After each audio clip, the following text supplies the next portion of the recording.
Media మిత్రులందరికీ నమస్కారం. ఇవాళ డాక్టర్ శ్యామాప్రసాద్ ముఖర్జీ గారి వర్ధంతి బలిదాన్ దివస్ సందర్భంగా ఆయనకి నివాళులు అర్పించి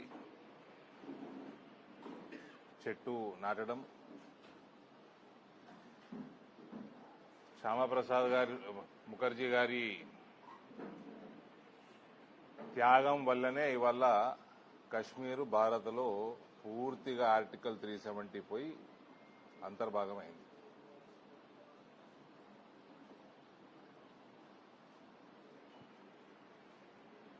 ఆయన త్యాగ ఫలితం భారతీయ జనతా పార్టీ కార్యకర్తలు నుంచి, బూత్ స్థాయి కార్యకర్త నుంచి నేతల వరకు అందరూ కూడా ఆయన త్యాగాన్ని ఎప్పుడు మరవలేదు. మరవకుండా ఆయన ఆశయాన్ని ఇంప్లిమెంట్ చేసే వరకు కూడా నిద్రపోలేదు. ఆయన ఆశయాన్ని ఇంప్లిమెంట్ చేసిన వ్యక్తి అమిత్ షా గారు వచ్చే ఆదివారం 29 జూన్ రోజు ఇందూరు గడ్డపైకి వచ్చి ఇందూరు రైతుల చిరకాల స్వప్నం అయిన జాతీయ పసుపు బోర్డు యొక్క కేంద్ర కార్యాలయాన్ని ప్రారంభించబోతా ఉన్నారు.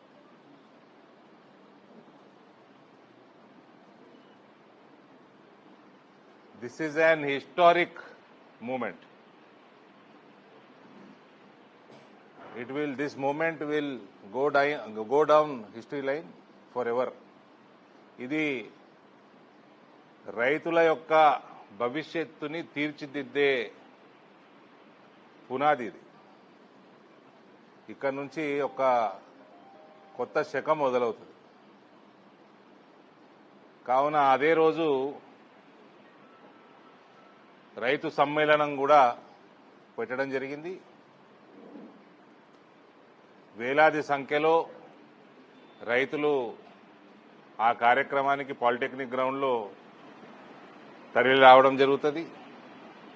అమిత్ షా గారు హోంమంత్రే కాదు, ఆయన కోఆపరేషన్ మినిస్టర్ కూడా. మనకు పసుపుకు కానీ మన ప్రాంతంలో పండే పంటలకి చాలా ముఖ్యమైన మినిస్ట్రీ అది. కాబట్టి ఆయన ఏ రకంగా మన పసుపు పంట కానీ ఇతర పంటలకు కానీ ఏ రకంగా ఒక భవిష్యత్తు తీర్చిదిద్దే ప్రణాళిక ఉందో కూడా రైతన్న సోదరులందరినీ కూడా నేను రిక్వెస్ట్ చేస్తాను, దయచేసి వచ్చి ఆయన మాట్లాడింది విందాం. ప్రత్యేకంగా చేతులు జోడించి రిక్వెస్ట్ చేసేది, 2019లో నామినేషన్ వేసిన రైతులందరూ కూడా మీరు ఏ రకంగా ఉద్యమం చేసిండ్రో 3-4 దశాబ్దాలు, మీ కళ నెరవేరిందో దయచేసి మీ అందరూ కూడా ఇతర రైతు సోదరులతోటి మాట్లాడి కోఆర్డినేట్ చేసి ప్రోత్సహించి ఈ కార్యక్రమాన్ని విజయవంతం చేయాల్సిందిగా నేను కోరుతా ఉన్నాను. ఆ కార్యక్రమంలో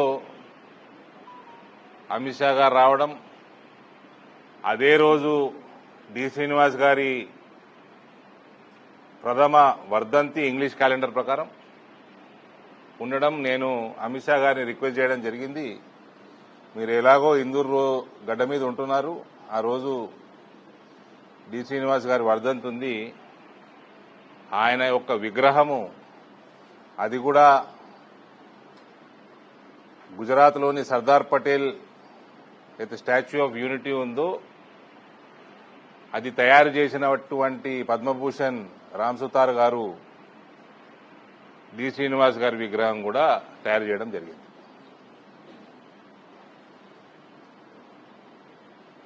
ఇది పూర్తిగా నా పర్సనల్ ఫండ్తో చేయడం జరిగింది. బట్ రాష్ట్ర ప్రభుత్వానికి కూడా నేను ధన్యవాదాలు చెప్తా ఉన్నాను. ఆ ప్లేస్ కేటాయించడము, మున్సిపాలిటీలో కాంగ్రెస్ పార్టీయే తీర్మానం ప్రవేశపెట్టడము, ప్లస్ ఇతర లోకల్ అడ్మినిస్ట్రేషన్ ఏ రకంగా అయితే కోఆపరేట్ చేసిందో వాళ్ళందరూ కూడా నేను ధన్యవాదాలు తెలియజేస్తా ఉన్నాను. సో హెడ్ ఆఫీస్ ఇనాగరేట్ చేసి స్టాచ్యూ ఇనాగరేట్ చేసి పాలిటెక్నిక్ గ్రౌండ్కి రైతు సమ్మేళనంలో అమిత్ షా గారు పాల్గొంటారు.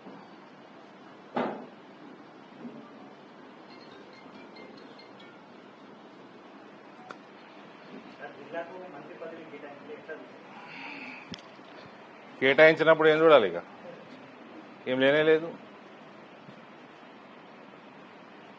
మా జిల్లాకు మంత్రి పదవి వద్దా? రాజకీయంగా చాలా ఇంపార్టెన్స్ ఉన్న జిల్లా ఇది. పెద్ద పెద్ద మూవ్మెంట్స్ అన్నీ కూడా ఇక్కడ నుంచి స్టార్ట్ అవుతాయి. ఇక్కడ కాంగ్రెస్ పార్టీకి మంత్రి చేయడానికి కూడా ఎవరు లేరంటే నేనైతే సంతోషిస్తా పర్సనల్గా, బీజేపీ కార్యకర్తగా. కానీ ప్రజలు మాత్రం దీన్ని హర్షించరు. ఇది జిల్లాకి మంచి పని కాదు, మంచి పరిణామం కాదు. మేజర్ కార్యక్రమాలు చేసుకుంటా ఉన్నాము. కేంద్ర ప్రభుత్వం నుంచి మనకు అనేక ఫండింగ్ వస్తూ ఉంది. ఇప్పుడు ఇలా పసుపు బోర్డే కాదు, ఇన్ని రైల్వే ఓవర్ బ్రిడ్జ్లు వీళ్ళు పట్టించుకుంటలేరండి. మాధవ్ నగర్కి అర్సపల్లి పేమెంట్ కూడా పట్టించుకుంటలేరు. నేను మాట్లాడినా ఇలా మినిస్టర్లతో, అది కూడా ఇవ్వండి. మళ్ళీ ఇంతకుముందు మాట్లాడి ఇప్పించింది మీకు తెలుసు, మళ్ళీ మాట్లాడి మళ్ళీ ఇప్పించే ప్రయత్నం చేస్తున్నా. నాకు మాధవ్ నగర్ ఫ్లైఓవర్ ఎట్టి పరిస్థితిలో ఈ ఇయర్ ఎండింగ్ లోపల దాని మీద రప్ప రప్ప రప్ప రప్ప వెహికల్స్ పోవాలి.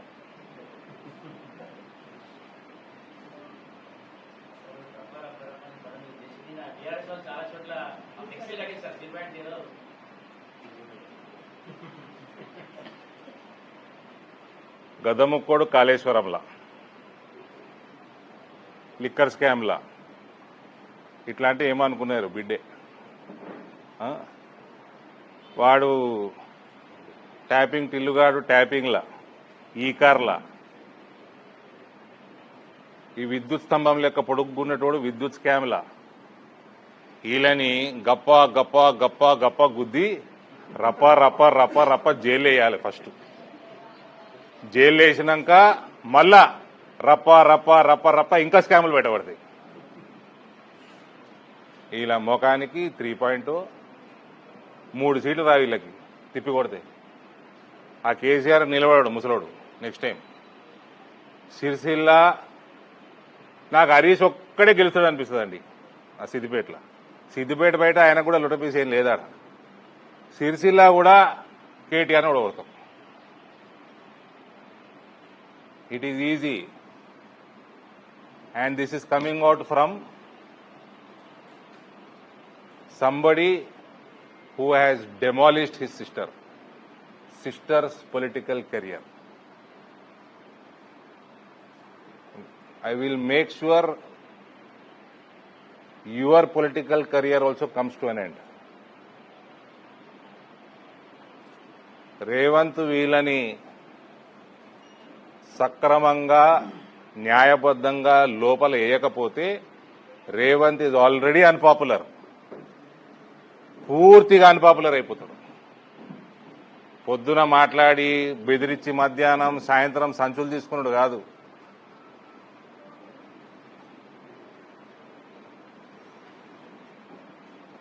నువ్వు చెయ్యలేదా? మీ పార్టీ, నువ్వు, నీ రాజకీయ జీవితం కూడా భూస్థాపితం అవుతుంది. తెలంగాణ సమాజం ఏనాడు కూడా కల్వకుంట్ల కుటుంబానికి క్షమించదు. ఎవడన్నా కడతారా ఎట్లా ప్రాజెక్ట్ ఇనాగ్రేషన్ కాకంటే ముందు కూలిపోయే స్థితికి వస్తుందా? నోటికి అన్నం తింటున్నారా, ఏం తింటున్నారు కల్వకుంట్లలో?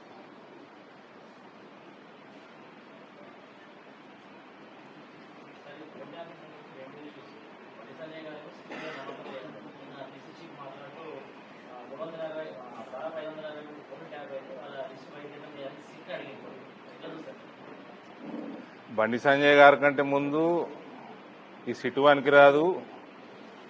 పార్టీ పెద్దలు ఇద్దరు, కిషన్ రెడ్డి గారు, బండి సంజయ్ గారు, వీళ్ళిద్దరిని నేనే డిమాండ్ చేసిన ట్విట్టర్లో, లీగల్ సెల్ని కోర్టుకు పంపండి, కోర్టు నుంచి డైరెక్షన్ తెచ్చుకోండి, సిబిఐకి అప్పచెప్పుర్రి. పార్టీ లీగల్ సెల్ని యాక్టివేట్ చేయండి. ఫస్ట్ నేనే డిమాండ్ చేశాను, మా వాళ్ళనే డిమాండ్ చేశాను నేను.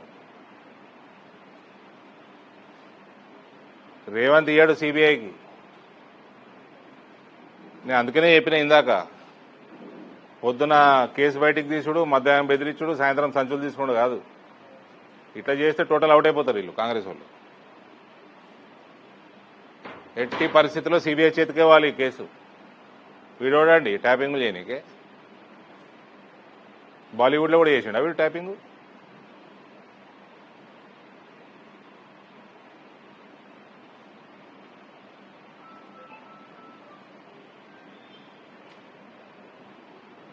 Bharatiya Janata Party's legal cell should make sure they get the direction from the court for a CBI inquiry. They should not rest till then. మీ ఎంపీలేదైంది, మీ మంత్రులేదైంది అంటుండ్రు.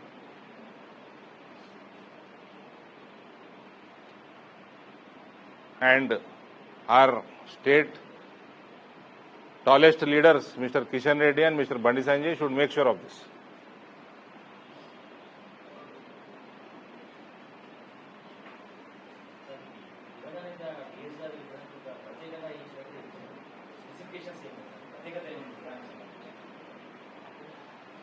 ఒకటేమో దేశంలో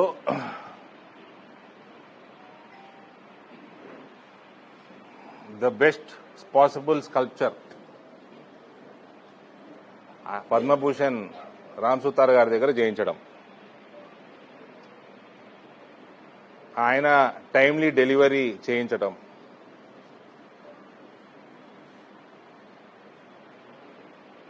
సుమారు within 3 months दे दिया ना. he has a very busy schedule. Complete గా bronze ఏంది మనం కాంస్యమా 2 టన్నులు బరువు, సుమారు 45 లక్షల విలువ.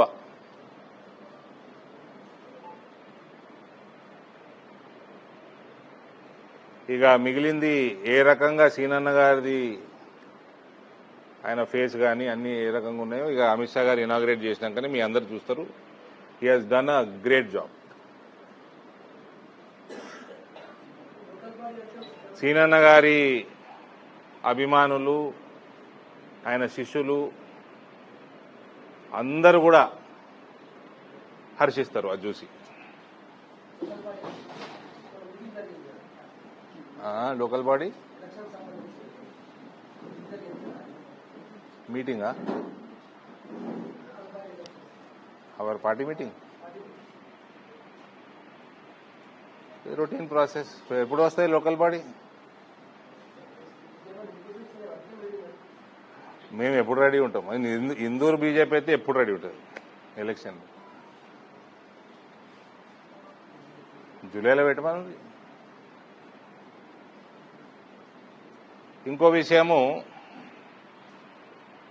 ఈ కార్యాలయము ఏదైతే అమిత్ షా గారు ఓపెన్ చేస్తున్నారో ఇది కేవలం టెంపరీ. జిల్లా పరిషత్ ఆఫీస్ వెనకాల ఉన్న 2 ఎకరాలు స్థలాన్ని కేటాయించమని ఆల్రెడీ వినతులు పోయినాయి. అది నేను మొన్న కలెక్టర్ గారి దగ్గరికి వెళ్ళినప్పుడు కూడా మాట్లాడడం జరిగింది. ఆయన కూడా ప్రాసెస్లో పెట్టిండ్రు దాన్ని. రానున్న కాలంలో జిల్లా పరిషత్ ఆఫీస్ కూడా పాతగా అయిపోయింది కాబట్టి కొత్త భవనం ఏదైతే జిల్లా పరిషత్ కడతారో ఇంకో చోట కట్టి అక్కడ ఉన్న జాగాను కూడా పసుపు బోర్డుని ఎక్స్టెండ్ చేయాల్సిందిగా దట్ ఈజ్ మా ఉద్దేశం. గవర్నమెంట్ కోఆపరేట్ చేస్తే సంతోషం. యాజ్ ఆఫ్ నౌ అయితే 2 ఏకర్స్కి ఆల్రెడీ రిక్వెస్ట్ పెట్టడం జరిగింది, ప్రాసెస్లో ఉంది. మంత్రి లేకపోవడం జిల్లాకి దురదృష్టం. అది నేనే ఫాలోఅప్ చేస్తాను. వీలైనంత తొందరగా గవర్నమెంట్ ఇస్తే స్టేట్ గవర్నమెంట్ సంతోషిస్తాం. స్టేట్ గవర్నమెంట్కి కూడా ఐడియా ఉండాలి. ఈ పసుపు బోర్డు యొక్క 40 సంవత్సరాల చరిత్ర, ఉద్యమ చరిత్ర అందరికీ అవగాహన ఉండాలి, అన్ని పార్టీలకు ఉండాలి. కాబట్టి త్వరలో అది శాంక్షన్ చేస్తే పర్మనెంట్ బిల్డింగ్ కూడా మేము కట్టుకోవడం మొదలవుతుంది. సిటీ నడిన ఒడ్డున ఉన్నది కాబట్టి చైర్మన్ గారు ఇక టర్మరిక్ బోర్డు సంబంధించి కామర్స్ మినిస్ట్రీకి సంబంధించిన అధికారులందరూ కూడా దాన్ని సెలెక్ట్ చేసుకోవడం జరిగింది.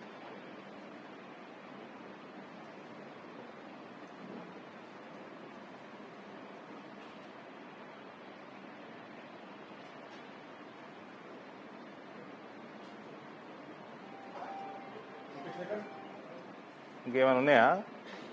జల్లి వేసి పెడుతున్నాను.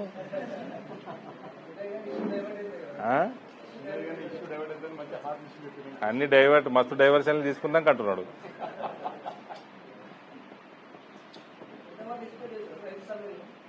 ఓ గ్రౌండ్ నిండిపోతుంది, ఓవర్ఫ్లో అవుతుంది. టెంటేటివ్గా 11:30కి ల్యాండింగు, 11:30 to 1:30 ఈ ప్రోగ్రామ్స్.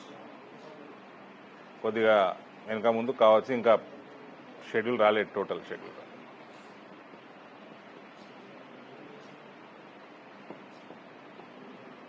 ఇరవై 27, 28 నాకు తెలిసి ఆయన గుజరాత్లో ప్రోగ్రామ్స్ ఉన్నాయి.